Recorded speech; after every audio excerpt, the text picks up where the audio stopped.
Assalamu alaikum dostlar, hürmetli kanalımızın aboneçileri.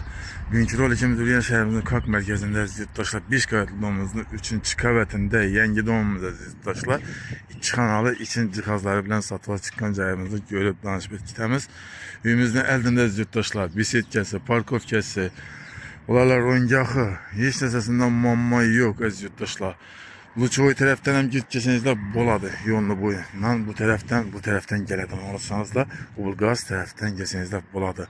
Yurttaşlar cayımızın dokumenti 100% ya. Hiç neseden mamması yok. Gazı, suyeti, marşrutu, transportu, bakçası, mektebinden mamma yok. Şenlik Halk Merkezi'nde yurttaşlar. Kimde kim şimdi Yengi Dom'dan Kıdır bir insanlarımıza teklif kılıp koyamız. Yengi yılda Yengi Dom'da. Yengi Dom'da yengini kitap alış nasip kılsın diyemiz yurttaşlar. Kanese cayımız bilen görüp danışıp etemiz. Ve 3. kavatimizden yetik geldik. Ayak değerlerimiz muramurla kılın. Tut padesimizde giriş eşiklerimiz. Çaylı karesi eşiklerden koydular. Bismillahirrahmanirrahim de. İşyere girdik yurttaşlar. Girgenden. Bir hoca zonamız. Kette kalından götürüğünüzde bir hoca mebellerimiz görün tuttu. Giriş eşiklerimiz yurttaşlar.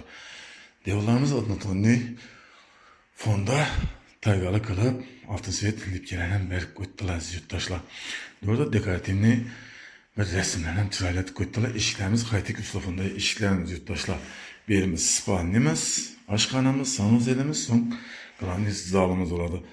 Ayak tellerimizde kafeden çıraylat toplayıp ol kılıp koydular birimizde. Gidenler registrlerimizden koydular. On taraftan başlayanımız bismillah deyip on taraftan boladı.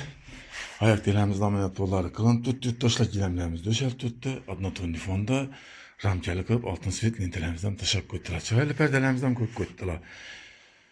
İçine cihazlar bilen yurttaşlar, spannesi, tummaları ve de şikafların koyulup tuttu. Tayar cayımız açık balkondan. Bu tarafta patologlarımızdan gipse kartondan çıraylı galagilerimizden koyup çıraylı sıramızdan kısırıp koydular yurttaşlar. Çayımız hem bire yakın. Ubulgaz'ın yanında Luçoy'da yurttaşlar.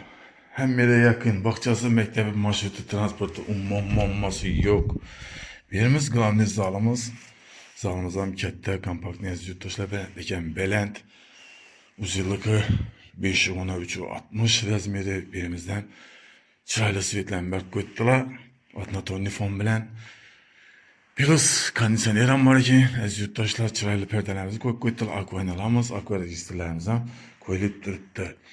Burada televizyon meselelerimiz dekoratifini çıraylı koyup televizyorlarımızdan koydular. Tummaları bilen çıraylı lüstramızı koydular. Yurtlarımızdan gipse kardonla figürler gala yerlerimizden koydular.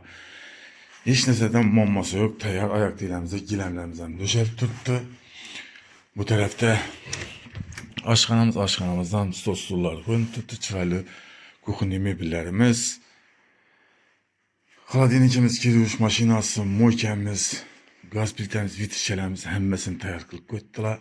Çıraylı perdelerimizden koydular. Oturuş çay içiş için stollarımız, gilemlerimiz, ayak dilerimiz, laminat pullar kılın tuttu. Akvaynamız, akvara registrlerimizden koyup tuttu. Birimiz adına tonni fonda hem birimiz çıraylı svetlenberg koydular. Çıraylı sıralarımız koydular yurttaşlar. Mammasız çıraylı cayımız dokumент 100% tayar. Gelip görüp satıp alışınız mümkün. 5 qavatlı domumuzun 3. qavatında 2 kanal cayımız. Birimiz sanuzelimiz ayak değil devalarımız kabul kılınan patologumuz natrojen tuttu. Duşava istiklalini kılınıp tuttu duşavayımız. Simistelerimizden kımmatından koydular. Muntazımız rakaynamızdan bah yurttaşlar. Filos registrlerimizden koyduk geldi yaxşı kızış için. Yurttaşlar, kimde kim işin yengilde yengicede oturuş niyet kılgan insanlarımıza teklif kılganız, bemalol gelip görüp satıp alışlarınız mümkün. Narxına geleden olsak, narxı 570 milyon son yurttaşlar. Gelin görün satıp alın. Kimde kim Alamanda bir insanlarımıza teklif kılganız. Gelin görün satıp alın. Sağ olun, selamet olun.